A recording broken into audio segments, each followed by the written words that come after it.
마태복음 4장 12절에서부터 17절까지 다 함께 읽겠습니다.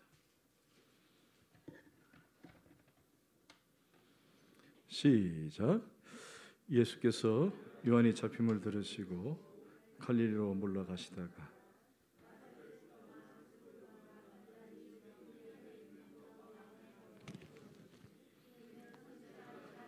통하여 하신 말씀을 이루려 하십니다. 술루법 딸과 납달리 땅과 요단강 저편 해변길과 이방의 갈릴리여 흑암에 앉은 백성의 큰 빛을 보았고 사망의 땅과 그늘에 앉은 자들에게 빛이 빛이었도다 하였느니라. 아멘. 찬양하겠습니다.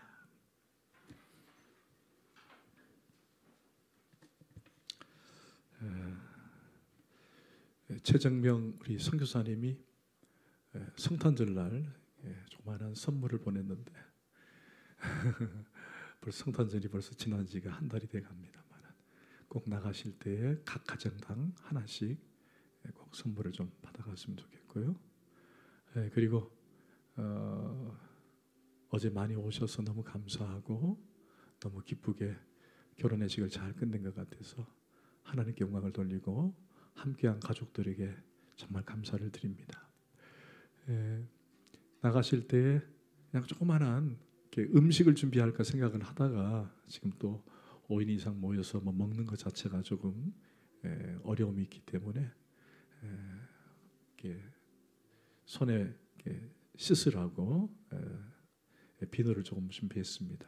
가정당 하나씩 또 가져가셔서 또 사용해 주시면 좋을 것 같아요. 다시 한번 결혼의식에 축복해 주셔서 너무 감사합니다. 고맙습니다. 기도하시겠습니다. 하나님 고맙습니다. 이제 저희들이 말씀으로 주님 그 음성 듣기를 원합니다. 말씀해 주옵소서. 말씀 앞에서 저희들이 순종하며 나가게 하여 주옵소서. 예수 그리스도 이름으로 감사하며 기도합나이다. 아멘. 아멘. 요즘 4월 서울과 부산 서울시장, 부산시장 출마에 대한 여러 가지 여론들이 많이 있고 또 출마자들이 속속 드러나게 됩니다. 여러분 근데 한 가지 특이한 게 뭐냐면은 시장으로 출마하겠다는 사람들이 그냥 자신의 사무실에서 출마를 선언하거나 출마에 대한 변을 하는 그런 사람들이 없고 보통 특정한 지역에 가서 이를테면 시장에 간다든지 아니면 특별히 의미를 담아서 그곳에서 출마를 지지해 줄 것을 선언하고 나가는 그런 경우를 우리가 보지 않겠습니까? 오늘 우리가 보는 말씀도 여기에 비교를 할 수는 없지만은 우리 예수님께서 어디서 사역을 시작했느냐, 그 사역의 출발점이 어디인가, 그리고 어떻게 해서 예수님께서 그곳에서 출마를 하시게 됐는가. 출마 좀 그렇습니다만 시작을 하시는 그 의미가 뭔가를 우리가 한번 살펴보는 그런 시간이 되었으면 좋겠어요. 옛날에 왕이 행차를 하면은 왕이 행차하기 전에 먼저 전령이라는 사람이 앞에 나가서 왕의 행차를 나팔을 불면서 외칩니다. 왕이 오신다, 왕이 오신다, 왕이 오신다. 그리고 나팔을 불지요. 그리고 나면은 거기에 많은 백성들이 왕이 오심을 알고는 절을 하거나 엎드리고 또 왕을 맞이하게 됩니다. 전령이 하는 일은 그겁니다. 그런데 만약에 이 전령이 나팔을 불고는 왕이 왔음에도 불구하고 여전히 나팔을 불면 돼요, 안 돼요? 안 됩니다. 전령은 나팔을 불고 왕이 오시는 걸 보고는 자기는 물러가야 하는 거죠. 오늘 침례 요한은 바로 그 전령이기도 합니다. 예수님이 오시기 전에 그는 나타나서 회개의 메시지를 전했습니다. 그리고 물로 침례를 베풀면서 나보다 나중에 오실 그는 곧 성령과 불로 침례를 베풀 것이다 라고 외쳤습니다. 그리고 마침내 예수님께서 오신 것입니다. 침례 요한의 시대가 가고 이제 예수님의 시대가 온 거예요. 그러니까 침례 요한은 왕이신 예수님께서 오신 것을 드러내고 알리고 자신은 사라지게 된 거죠. 그럼 침례요한이 어떻게 되었을까요? 오늘 본문 12절은 이렇게 시작을 합니다. 자, 12절. 예수께서 요한이 잡혔음을 들으시고. 자, 전령이었던 요한은 어떤 상태죠? 잡혔다라고 됩니다. 마태는 예수님이 오심으로 침례 요한의 사역을 마무리하는 이 사역을 의미심장하게 기록하고 있지만 구체적인 내용은 사실은 생략을 했습니다. 그런데 마가복음에 보면은 이 침례 요한이 어떻게 왜 잡혔는지 그리고 그 이후에 어떤 일이 있었는지는 아주 구체적으로 잘 기록해 놓았죠. 마가복음에 보면은 침례 요한이 왕가와 갈등이 있었는데 당시 헤롯이 자기 동생의 철을 취한 것에 대해서 옳지 않다고 주장하다가 그냥 잡혀가서 나중에는 처형을 당하는 왕가와 어떤 그런 갈등이 있었다라는 것을 마가복음에서는 잘 설명하고 있습니다. 그런데 마태복음에서는 그냥 요한이 왜 잡혔고 어떻게 되었고는 설명 없이 그냥 잡혔다라고만 설명을 하고 끝을 냅니다. 그 이유는 그거예요.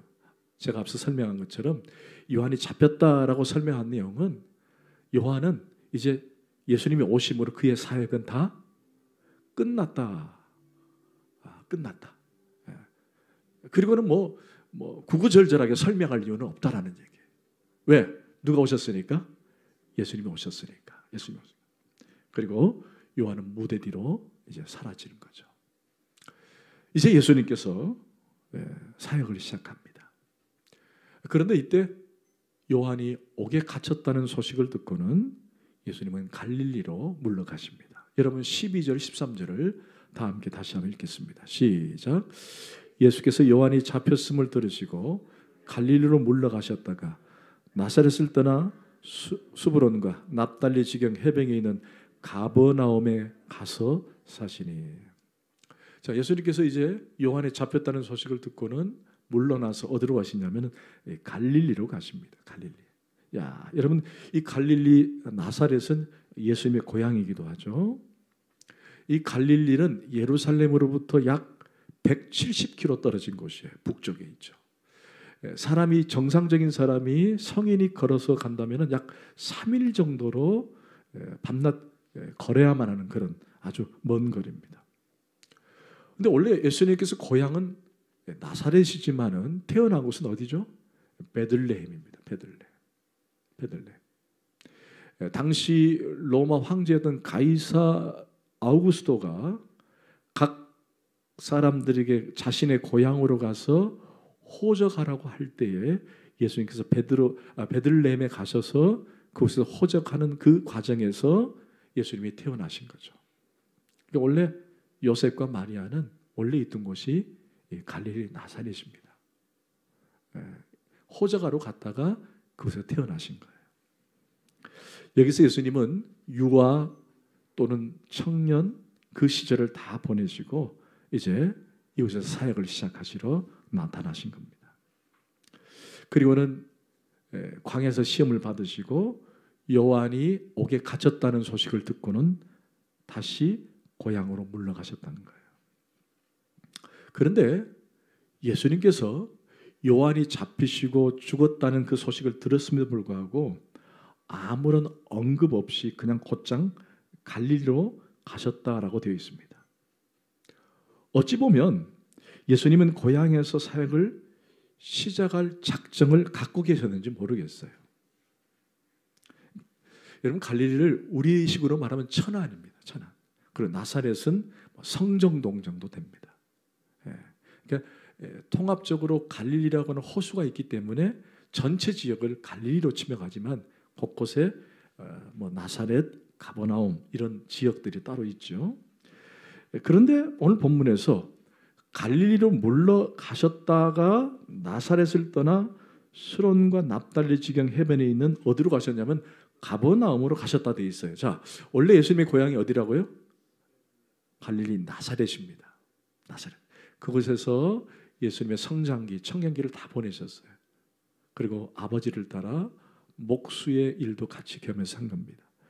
그리고는 그곳에서 있다가 이사를 가셨어요. 어디로? 가버나움으로 가신 거예요. 가버나움으로. 그런데 마태는 예수님께서 왜 고향에 계신 나사렛이라는 그 고향에 있다가 왜 갑자기 가버나움으로 가셨는지에 대한 자세한 내용이 있어요, 없어요? 없습니다. 제가 앞전에도 설명드렸지만은 굳이 중요하지 않는 것들은 그냥 지나가는 거예요. 왜? 어디를 향해서? 십자가의 구원을 향해서. 속속들이 예수님께서 유아 시절에 어땠다, 또 청년기에 어땠다, 막 그걸 밝히진 않아요. 그건 필요 없기 때문에. 우리의 구원의 목적이 있기 때문에. 근데 예수님께서 나사렛에서 왜 가버나움으로 가셨을까를 마태는 설명하고 있지 않지만은 누가복음은 이것을 잘 설명해 주고 있어요. 누가복음 4장에 보면은 이런 얘기 있습니다. 하루 예수님께서 나사렛에서 안식일에 회당에 가셔서 하나님의 말씀을 선포하고 가르치셨어요. 그런데 그곳에서 모여있던 많은 유대인들이 예수님께서 말씀을 잘 설명해 주니까 이 사람들이 시기가 난 거예요. 질투가 난 거예요. 어떻게 목수의 아들이, 목수가 이렇게 말씀을 이렇게 가르칠 수 있느냐 하고는 예수님을 잡아다가 끌고 가서 낭떠러지에서 떨어뜨려 죽이려고 예수님 위협을 받은 거예요. 그래서 예수님이 여기서 더 이상 사역이 어렵겠구나라고 생각하시고는 어디로 이사했느냐? 가버나움으로 이사를 하게 된 거예요. 이 가버나움은 나사렛과 같은 갈릴리 지역에 있지만은 나사렛보다는 조금 더 부한 그런 도시이기도 합니다. 그곳에 가셔서 예수님은 이제 사역을 시작하게 되는데 이것은 이미 구약에서 예언된 말씀으로 마태는 이것이 성취되었다라고 말씀합니다. 자, 14절 시작. 이는 선지자 이사야를 통하여 하신 말씀을 이루려 하심이라 일러스되. 자, 구약 예언에 대한 성취로 이해를 합니다. 침례 요한에 잡히는 과정에 정치적 시선이나 인간적 시선에서 예수님이 어떤 행보를 보이거나 아니면은 예수님께서 여기에 대해서 뭔가 말씀으로 자신의 표현을 해야 하는데 그렇지 않고 그냥 이것은 자연스럽게 구약의 예언의 성취다라고 설명하고만 끝나는 거예요. 이 구약의 예언이 어디 나오냐면 여러분 이사야서에서 나옵니다. 이사야서 9장에 보면은 이 말이 나와요. 그 인용된 말씀을 오늘 본문 15절 16절로 대신하겠습니다. 시작. 스브론 땅과 납달리 땅과 요단강 저편 해변길과 이방의 갈릴리여 흑암에 앉은 백성이 큰 빛을 보았고 사망의 땅과 그늘에 앉은 자들에게 빛이 빛이었도다 하였느니라. 자, 이미 오래전에 이사야 선지자가 예수님께서 앞으로 갈릴리 지역에서 사역을 하실 것이다라는 이 예언을 기록해 놓았는데 마태는 그것을 인용해서 예수님께서 그 예언을 성취하고 계심을 설명하고 있는 거예요. 여러분 이게 우연이 아니라는 것입니다. 예수님께서 예루살렘에서 사역을 하실 수도 있지만은 그러나 예수님은 결국 갈릴리에서 사역을 시작하신 것은 특별한 의미가 있다. 그것은 바로 구약의 예언된 말씀이 곧 성취된 사건이다라고 마태는 그것을 힘주어 설명을 하고 싶었던 거예요. 자, 그런데 여기 아주 중요한 단어 하나가 우리에게 오늘 본문에게 도전이 됩니다. 여러분 16절 다시 한번 보세요. 스불론 땅과 납달리 땅과 요단강 저편 해변길과 그 다음에 시작. 이방의 갈릴리여 흑암에 앉은 백성이 큰 빛을 보았고 사망의 땅과 그들이 앉은 자들이 빛이 비쳤다. 여러분 지금 흑암과 또 사망과 어둠에 있는 그 지역을 뭐라고 표현하냐면 갈릴리라고 표현을 했어요. 그런데 갈릴리 앞에 수식어가 하나 붙었습니다. 뭐라고 붙었죠? 이방의 갈릴리. 여러분 저를 잠깐 보세요. 지금 갈릴리는요 이방 땅이 될 수가 없습니다. 이곳은 이스라엘 땅이에요. 갈릴리는 이스라엘 땅입니다. 그런데 성경 기자는 굳이 이 땅을 뭐라고 표현하냐면 이방의 갈릴리라고 표현을 했습니다. 이사야서는 이방의 갈릴리라는 표현을 쓰지는 않았지만 이 자체의 오늘 본문에서 보면은 이미 구약에 예언된 말씀으로 보아서 이 땅은 그냥 유대의 갈릴리로 표현된 것이 아니라 이방의 갈릴리로 표현을 해놨다는 거예요. 왜 이방의 갈릴리인가? 이것을 알아야만이 오늘 본문이 우리에게 주는 그 도전의 메시지, 그걸 열 수가 있습니다. 여러분, 이스라엘 백성들이 오래전에 출애굽을 하고 가나안 땅을 정복해 나갈 때 제비를 뽑습니다. 그 제비를 뽑고 난 다음에 각 지파별로 간에 땅을 분배를 하지요. 땅을 분배하는데 야곱의 아들 12지파 중에 스불론과 납달리, 아셀, 이사갈 지파에게 배분된 땅이 바로 이 갈릴리입니다. 그런데 이 배분이 땅을 배분하고 난 다음에 이스라엘의 정치적, 종교적 중심이 원래 어디예요? 예루살렘이잖아요. 예루살렘. 그런데 이 예루살렘으로부터 약 170km 떨어진 지리적으로 멀리 떨어진 이 땅은 자연스럽게 어떻게 될까요? 소외가 되는 거예요. 소외가 되는 거예요. 특히 열왕기상 9장에 보면은 이제 시간이 흘렀죠. 이 9장에 보면은 솔로몬 때에 본격적으로 이스라엘의 역사와 사회 주변이 이제 주변으로부터 이렇게 소위 말하는 소외되는 이런 과정이 더 심화됩니다. 솔로몬이 성전과 왕궁을 무려 20년에 걸쳐서 건축을 하게 됩니다. 20년 동안. 그때 북쪽에 있던 지금의 시리아 지역에 있는 이 두로라고 하는 땅에 왕이 있었는데 이 왕이 히람입니다. 히람. 그가 솔로몬이 성전과 왕궁을 건축한다는 얘기를 듣고는 자신이 지배하고 있는 레바논 지역에 백향목과 그리고 또 많은 자재들, 잣나무, 금, 이 모든 것들을 솔로몬을 위해서 아부한다고 생각하고는 막 다 바치는 거예요. 성전을 짓는다 그러니까 막 바치기 시작하는 거예요. 결국에는 솔로몬이 20년 동안 이 성전을 다 짓고 난 다음에 이 히람 왕에게 너무 감사해서 이 갈릴리 지역 20개 도시를 그냥 내줍니다. 그냥 내주는 거예요. 여러분, 원래는 감사하면 뭘로 보상을 해야 됩니까? 돈을 주는 게 맞잖아요. 그런데 솔로몬이 히람 왕에게 너무 감사해서 그가 뭘로 대신 줬냐면은 바로 이 갈릴리 지역에 있는 20개 도시를 그냥 내주는 거예요. 그러니까 그만큼 중앙으로부터 이 갈릴리 지역은 천대를 받았고 소외를 받았다는 거예요. 그런데 거기다가 역사가 흘러서 더 어려운 게 어떻게 되냐면 나중에 이 지역이 아수르와 바벨론과 페르시아와 마게도니아, 이집트, 시리아 등에 의해서 점령을 당합니다. 북이스라엘 시대. 북이스라엘 시대에 점령을 당하면서 이 북이스라엘 점령이 되니까 위에서부터 내려오면서 타민족들이 이 땅에 들어오기 시작하는 거예요. 다른 민족이. 여러분, 다른 민족이 들어오면서 어떤 일이 벌쳐졌냐? 바로 민족을 하나로 묶어버리는 겁니다. 소위 말하는 혼혈화 시켜버리는 거예요.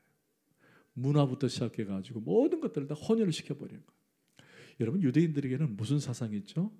선민 사상이 있어요. 내가 선택받았다. 하나님으로부터 선택받았다. 이 선택받았다는 것은 자신은 유일한 하나님의 백성이다. 우리 사이에는 모든 혼혈이 있을 수 없다. 우리는 아주 백의 민족처럼, 우리나라 백의 민족처럼 우리는 핏줄도 하나요?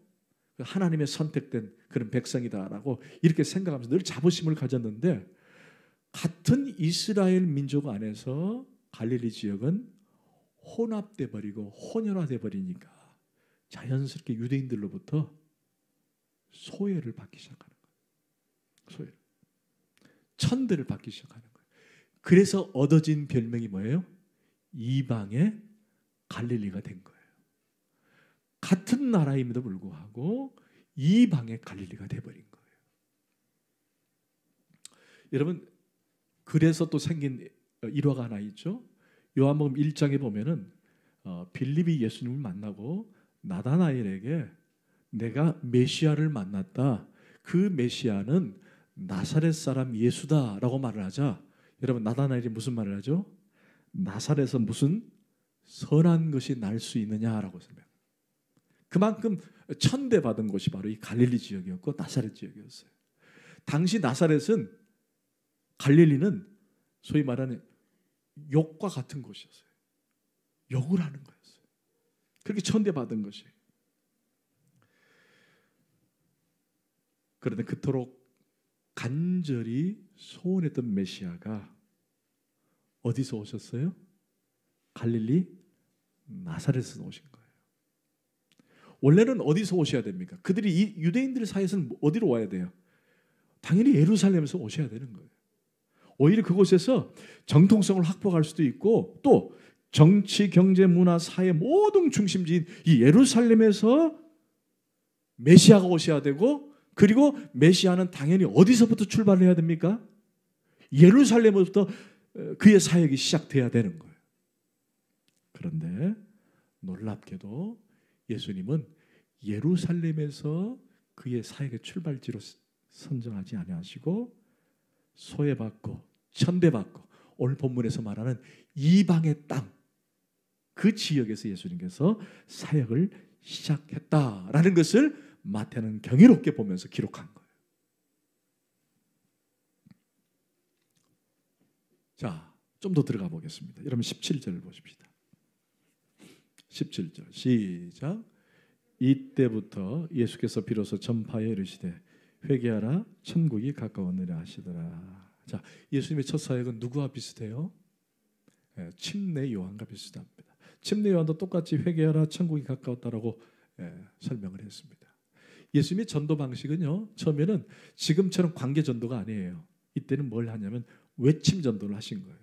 다니시면서 회개하라 천국이 가까웠느니라. 회개하라 천국. 제가 신대원 1학년 때 전도학이라는 그 과목이 있어요. 전도를 어떻게 잘할 것인가 훈련을 받는데, 전도도 수업을 하더라고요. 그래서 전도학 강의를 받는데 거기에서 내준 숙제가 있어요. 전도학도 숙제가 있습니다. 1년에 전도 몇 명 해라, 또 전도학 책을 봐라, 뭐 여러 가지가 있거든요. 근데 이 과제 중에 하나가 뭐냐면은 밖에 나가서 외침 전도를 하라는 거예요. 근데 여러분, 그냥 누가 외침 전도 하라 하면은 아이 무슨 외침 전도는 지금 안 먹힌다고, 지금은 관계 전도라고 그러고 말아버리면 되는데, 이 학점하고 관계가 있으니까 이걸 안 하면 점수를 안 주겠다는 거예요. 어떻게 해야죠. 그렇죠. 어디를 배정을 받았냐면 충남대학교에 배정을 받았어요. 충대로. 그것도 어디냐? 정문 입구에서 하라는 거예요. 야.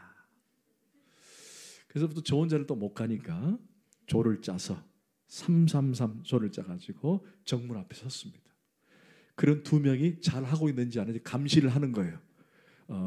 한 명을 이렇게 세 명 중에 한 명씩 앞에 나가서 해야 되는 거예요. 두 명이서 점수를 내는 거죠. 자, 임길성 신학생 잘하고 있다. 목소리가 약하다. 힘들어 보인다. 뭐 이런 걸 체크해가지고 교수님께 보고를 하는 거예요. 제 차례가 됐죠.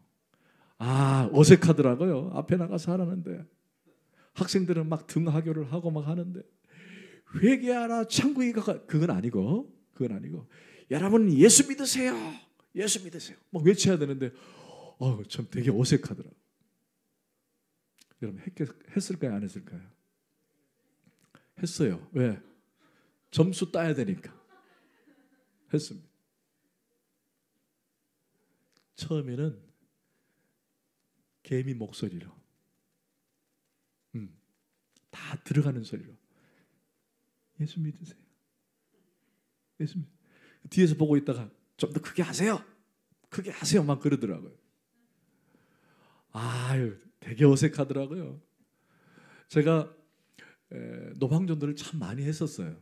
여러분 아시는 것처럼 이제 대학 1학년 때 우리 오현주 사모와 함께 음악 선교단을 했잖아요. 대학 1학년 때. 제가 군대 가기 전까지 했었는데 지금 영두산공원이라는 곳에 가가지고 찬양하면서 예수 믿으세요. 막 외침 전도를 많이 했거든요. 병원에 가가지고 찬양하면서 각각 병실에 다니면서 예수 믿으세요. 막 전도도 하고 또 뭐 남포동에 가서도 하고 참 그때는 참 잘했어요. 근데 뭐 점수를 준다 그러니까 안 되는 거예요. 잘. 안 되더라고요. 여러분 예수 믿으세요. 예수 믿으세요. 예수 믿으세요. 해야 되는데 안 되는 거예요. 잘했는데 안 되더라고요. 그러다가 용기를 냈어요. 크게 고함을 질렀죠. 예수 천국 막 그랬죠. 한 번 외치고 나니까 그 다음부터는 너무 쉬운 거예요. 한 번 외치고 나니까 누가 보든 안 보든 그냥 예수 천국 불신지역 막 그랬어요. 나중에는 하도 외치니까 들어오라고 이제 그만하라고 잘했다고 그래서 A 플러스를 받았습니다. 여러분 이 외침 전도가 처음에는 어려워요. 근데 막상 한 번 하고 나면요 그게 얼마나 좋은지 몰라요. 지금 이제 막 전도 방법들이 많이 달라져서 관계 전도해라, 뭐 어떤 전도해라, 뭐 이렇게 얘기 나오지만은 초창기 우리나라 선교사님들이 오시고 또 많은 초창기 전도했던 사람들의 보통 방법이 노방 전도였고 외침 전도였어요. 예수 천국 불신지요. 막 그렇게 외쳤거든요. 근데 지금은 그게 이제 잘 먹히지는 않죠. 지금은 여러 가지 전도 방법들이 많으니까. 예수님께서도 침례 요한이 했던 그 외침 전도를 하신 거예요. 회개하라, 천국이 가까웠느니라. 침례 요한이 처음에는 사양을 합니다. 내가 어떻게 침례를 받아야지 당신께 침례를 줄 수 있습니까? 라고 얘기합니다. 그런데 그 내용은 사실은 예수님께서 그냥 침례를 받으러 오신 그 내용 자체만 가지고 이해를 한 거예요. 원래 본질을 이해하지 못했던 거죠. 왜 예수님께서 죄인들이 받는 침례를 받으셔야만 했는지 그 이유를 침례 요한은 잘 몰랐던 거예요. 그냥 어찌 감히 부족한 나에게 침례를 받으러 오시나 라고 생각을 했지 예수님께서 죄인들이 받는 침례를 왜 받으셔야만 했는가? 그분은 죄가 없으시잖아요. 죄가 없는 분이 왜 침례를 받냐는 거예요. 근데 침례 요한은 그걸 잘 몰랐어요. 잘 몰랐어요. 나중에 우리가 오늘 본문을 또 살펴보겠지만 예수님께서 사역을 시작할 때에 침례 요한이 옥에 갇힐 때 예수님의 복음 전하는 소식을 듣습니다.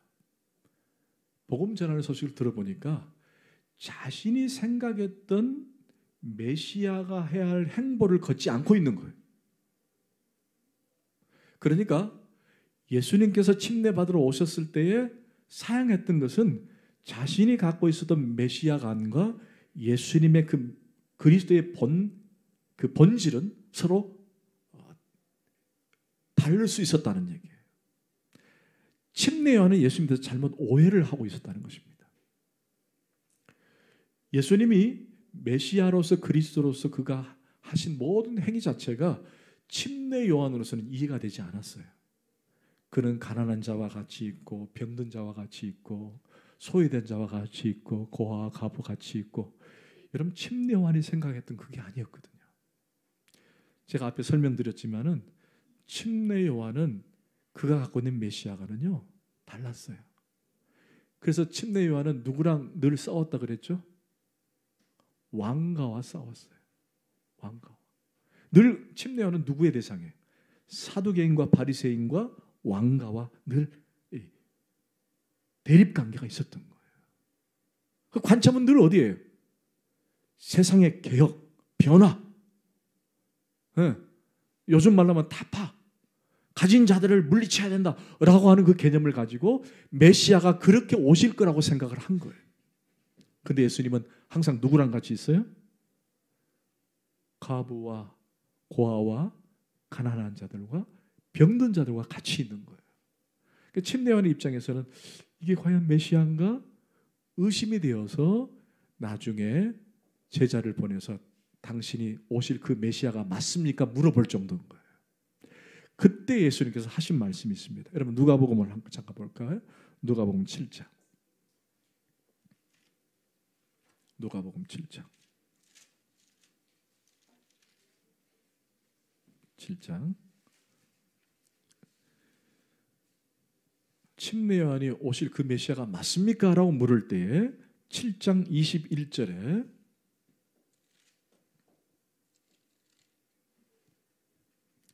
21절에 22절까지 시작. 마침 그때 예수께서 질병과 고통과 및 악기 들린 자를 많이 고치시며 또 많은 맹인을 보게 하신지라. 예수께서 대답해 이르시되 너희가 가서 보고 들은 것을 요한에 침례 요한에게 알리되 맹인이 보며 못 걷는 사람이 걸으며 나병한 자가 깨끗함을 받으며 귀먹은 사람이 들으며 죽은 자가 살아나며 가난한 자에게 복음이 전파된다 하라. 누구든지 나로 말미암아 실족하지 아니하는 자는 복이 있도다. 여러분 침례 요한이 생각했던 메시아가 맞아요, 아니에요? 아니었거든요. 근데 예수님은 뭐라고 돼 있어요? 내가 행하는 것은 침례 요한이 꿈꿨던 메시아가 아니라는 얘기예요. 여러분 이해가 되십니까? 이때 당시에 자신이 자칭 메시아라는 사람들이 많이 나타났어요. 사도행전 5장에 보면은 디나라는 사람이 내가 메시아다 하고 따라다녔던 많은 사람들이 있었는데 디나가 죽자 막 흩어지고 도망간 사람도 있고 또 갈릴리에 유다라는 사람이 있었어요. 이도 자기가 메시아라 그랬는데 나중에 다 흩어지고 다 도망갔어요. 근데 공통적으로 특징이 뭐냐? 모두 다 이 침례 요한과 같은 그런 생각을 가지고 자신이 메시아라고 생각한 거예요. 로마의 압제로부터 우리는 해방돼야 된다, 싸워야 된다, 이겨야 된다 막 그렇게 외쳤던 사람들이 대부분의 메시아가 그런 생각을 가지고 있었던 거예요. 그러니까 자연스럽게 침례 요한도 지금 그리스도라고 하는 예수라고 하는 이분이 이렇게 메시아로 오신 것 아니냐고 생각을 했는데 가만히 보니까 가난한 사람과 없는 사람 같이 있는 거예요. 그래서 예수님께서 이들에게 복음을 전파되어야 한다라고 설명을 해주고 있는 거예요.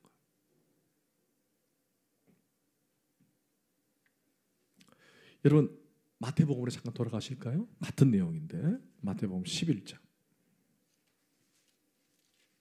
누가복음과 같은 내용이지만 여러분 마태복음도 그렇게 설명을 하고 있습니다. 11장 5절과 6절을 잠깐 보십시다.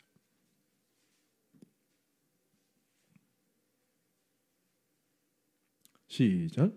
맹인이 보며 못 걷는 사람이 걸으며 나병 환자가 깨끗함을 받으며 못 듣는 자가 들으며 죽은 자가 살아나며 가난한 자에게 복음이 전파된다 하라.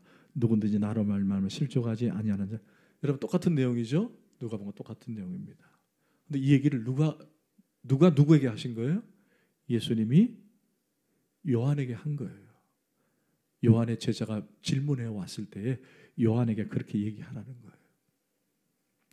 그러니까 예수님은 무슨 얘기를 하고 싶었냐면 내가 온 것은 어떤 권력과 맞서서 투쟁하고 싸우러 이 땅에 온 것이 아니라는 거예요. 자, 7절을 한번 더 보세요. 7절 시작. 그들이 떠남에 예수께서 무리에게 요한에 대하여 말씀하시되 너희가 무엇을 보려고 광야에 갔더냐? 바람에 흔들리는 갈대냐? 여러분 흔들리는 갈대라는 말은 뭘 의미해요? 메시아인지 아닌지 잘 모르는 확실, 불확실 속에 있었다는 거예요. 왜 메시아가 저런가?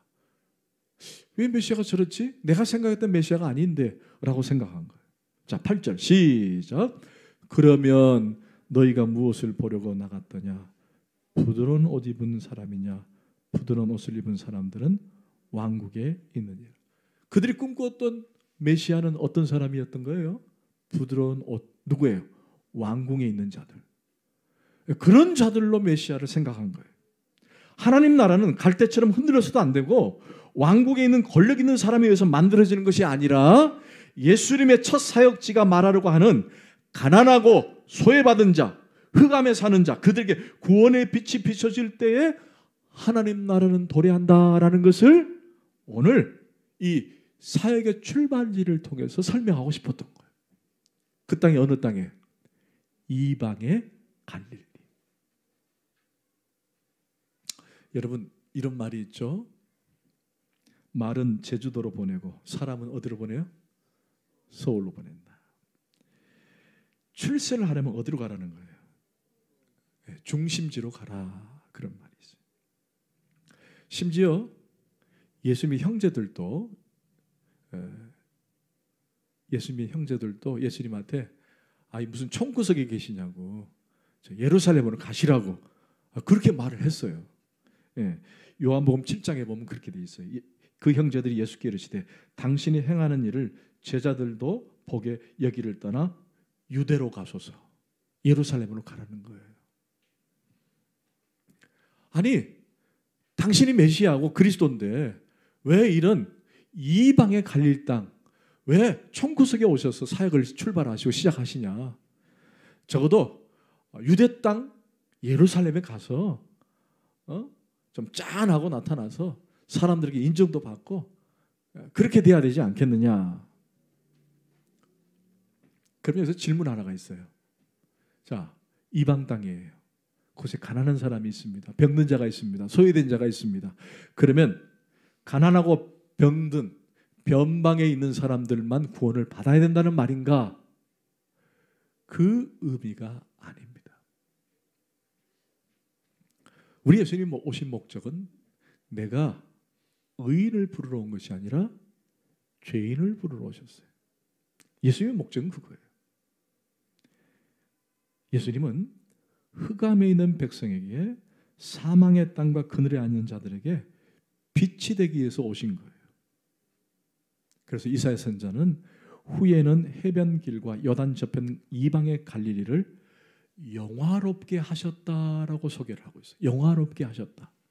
그리고 마침내 마태는 그것이 성취되었다라고 설명을 하고 있는 거예요. 그럼 이것을 다 종합해 보면은 갈릴리는 말 그대로 이방의 땅이었습니다. 맞죠? 이방의 땅이었어요.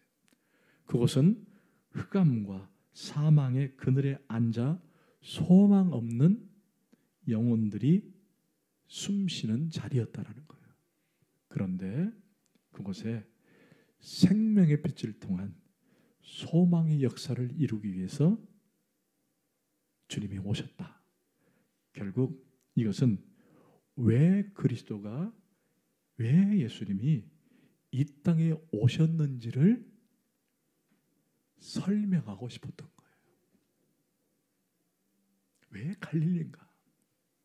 왜 이방의 땅 갈릴리에서 예수님이 사역을 출발하셔야만 했는가? 그 일종의 상징적으로 보여준 거예요. 앞서서 예수님께서 광야에서 시험을 받으셨습니다. 근데 시험은 그냥 이걸 통과해야만이 그리스도가 될 수 있다, 그런 관료를 받은 것이 아니라고 설명했어요. 여러분, 예수님께서 시험을 받으셨죠? 사도 바울은 예수님을 두 번째 아담이라고 설명을 합니다. 첫째 아담이 시험을 받았습니까? 안 받았습니까? 받았죠. 그러나 첫 번째 아담은 시험을 받았지만 결국 어떻게 됐어요? 무너졌죠. 사단에게 무너졌어요. 그리고 죄가 들어왔고 사망이 들어왔습니다. 그런데 두 번째 아담도 시험을 받아야만 합니다. 첫 번째 아담이 실패하고 넘어졌다면 두 번째 아담은 실패해서는 안 되는 거예요. 승리해야 되는 거예요. 그래서 시험을 받으셨고 승리를 하신 것입니다. 마찬가지로 갈릴리 지역을 택하신 이유는 이거예요. 당시에 이방 땅이었다. 이방인의 취급을 받았고 흑암과 사망에 있었고 소망 없이 살아간 이들에게 그리스도가 그곳을 통해서 출발하겠다는 말은 그곳에 생명이 되고 빛이 되고 그들을 자비와 은혜로 이끌겠다고 하는 상징적 의미를 담고 있어요. 곧 누구에게? 우리에게. 우리는 마치 누구와 같은 거예요? 이방의 갈릴리인과 똑같은 거예요. 우리는 죽었던 자들이었어요. 소망 없이 살아갔던 이방의 갈릴리 땅처럼 우리는 그렇게 살았던 거예요. 예수 없이 하나님 없이 살았던 우리의 인생들이었어요. 그런데 예수가 그런 소망 없이 살고 흑암 없이 이미 죽었던 우리에게 오셔서 빛이 되어주시고 생명이 되어주시겠다라고 하는 것을 바로 출발지를 통해서 보여주고 하는 상징적 의미가 있었던 거죠. 여러분, 우리는 예수를 똑똑해서 믿은 게 아닙니다. 우리 외모가 좋아서 믿은 게 아니에요. 원래 우리는 소망 없이 살아갔던 인생들이에요. 흑암에서 살았던 인생들이에요. 그리고 성경 기자는 우리는 이미 죄와 허물로 죽었던 자들이에요. 그게 이방의 갈릴리예요. 그런데 예수님이 의인을 부르러 온 것이 아니라 죄인을 부르러 왔다는 말은 그런 소망 없이 사는 우리에게 빛과 소망으로 우리에게 다가오신 거예요. 여러분, 그냥 이 오늘 본문을 그냥 지나갈 것이 아니라 왜 주님이 이 땅에 오셔서 갈릴리 지역을 사역의 출발지로 시작을 하셨는지에 의미를 파악하고 가는 것은 매우 본질적으로 성도가 알아야 될 일이라는 것입니다. 저와 여러분은 예수 그리스도를 통해서 바로 구원을 입고 생명을 얻게 되었다라는 거예요. 할렐루야. 자, 그렇다면 이제 우리의 눈을 밖으로 한번 돌려보십시다. 지금 이방의 갈릴리 지역이 어디일까요? 우리는 아닙니다. 이제는. 과거는 그랬지만 지금은 어디일까요? 이방의 갈릴리 지역이? 그렇죠. 믿지 않는 자들이에요. 여전히 소망 없이 흑암에서 사는, 여전히 천대받고 불신 가운데 살아가는 그 지역이 이방의 갈릴리 땅입니다. 그곳에 누가 필요합니까? 그렇죠. 예수 그리스도가 필요한 거예요. 그렇다면 우리가 주님께서 주신 사명과 소명에 따라 그 이방의 갈릴리 지역인 불신자를 향해 나아가 복음을 전하는 것이 당연한 것입니다. 아멘. 요즘 우리 교회가 온라인 예배를 드리면서 그냥 온라인 예배로 드리는 것을 끝나는 것이 아니라 유튜브를 또 잘 활용하고 있습니다. 아직 가입하지 못하신 분들은 다 가입해 주시고 구독해 주시고 한번 해주시길 바랍니다. 사실 비대면 예배가 여러 가지 면에서 참 어려움이 많습니다만은 그걸로 끝나는 것이 아니라 우리는 이것을 좀 더 역이용해보자 생각을 하고는 유튜브를 이제 저희들이 시작을 했어요. 지금도 지금 실시간으로 방송이 되고 있는데 이것을 잘 활용하자는 거예요. 그래서 저도 이제 명함을 좀 만들어서 우리 주닮은 교회 담임 목사님께서 하고 거기다가 유튜브 주소와 우리 홈페이지 주소를 좀 기록해서 막 무조건 좀 돌려보려고 합니다. 정말 좋은 교회, 행복한 교회를 좀 돌려보고 하는데 여러분도 그런 명함들이 좀 나오면 좀 같이 그렇게 사역에 동참했으면 좋겠어요. 여러분, 전도의 방법이 처음 외침 전도를 하라는 것 사실 어색하고 힘듭니다. 그래서 요즘은 방법이 바뀌었다는 거예요. 유튜브를 통해서 전도할 수 있어요. 제가 제 자랑은 아닙니다만은 우리 오현주 사모가 만나는 사람들마다 유튜브를 막 보라고 막 강요를 해요. 그러니까 이 사람들이 한두 번 듣다가는 나중에는 귀에 딱지가 돼가지고 막 스스로 이제 막 찾아오는 거예요. 그리고는 여러 명들이 지금 유튜브를 본대요. 실시간도 보기도 하고 나중에는 안 보면은 나중에 재방송을 보기도 하고 주변에 믿지 않는 사람들에게 우리 교회가 예배를 어떻게 드리는지 또 목사님이 어떻게 메시지를 전하는지를 이렇게 믿지 않는 이방의 갈릴리 땅에 여러분이 선포하며 전하는 거예요. 아멘. 네. 얼마나 좋아요. 좋은 기회잖아요. 그전에는 막 전도지를 갖고 막 가서 막 전도를 해야 되는 그런 일도 해야 되지만은 그러나 지금은 더 여러분들이 유튜브라고 하는 것을 활용할 수 있다는 것입니다. 이 말은 결국 뭐예요? 소망 없이 살아가는, 생명 없이 살아가는 영혼들을 향한 우리의 복음의 역사, 복음의 사역이 우리들을 통해서 일어나야 된다는 것입니다. 그래서 우리 교회가 날마다 전도를 통해 부흥이 되어지고 하나님께 영광이 돌리는 우리 모두가 되기를 간절히 소원합니다. 아멘. 기도하십시다. 하나님 고맙습니다. 오늘 이방의 갈릴리라고 하는 이 땅의 의미를 다시 한번 새겼습니다. 왜 이 지역의 그리스도가 사역지로 출발지로 시작했는지. 하나님 그렇습니다. 흑암에 살았던 저희들에게 생명의 빛으로 오셔서 구원을 베푸신 주님을 기억합니다. 뿐만 아니라 지금 죽어가는 영혼들이 우리 주변에 너무 많습니다. 그들에게 복음을 전하게 하시고 우리의 사명에 따라 전도의 사역들을 잘 감당할 수 있도록 우리를 그렇게 이끌어 주옵소서. 모든 영광을 주님께 돌려엎고 예수 그리스도 이름으로 간절히 기도합나이다.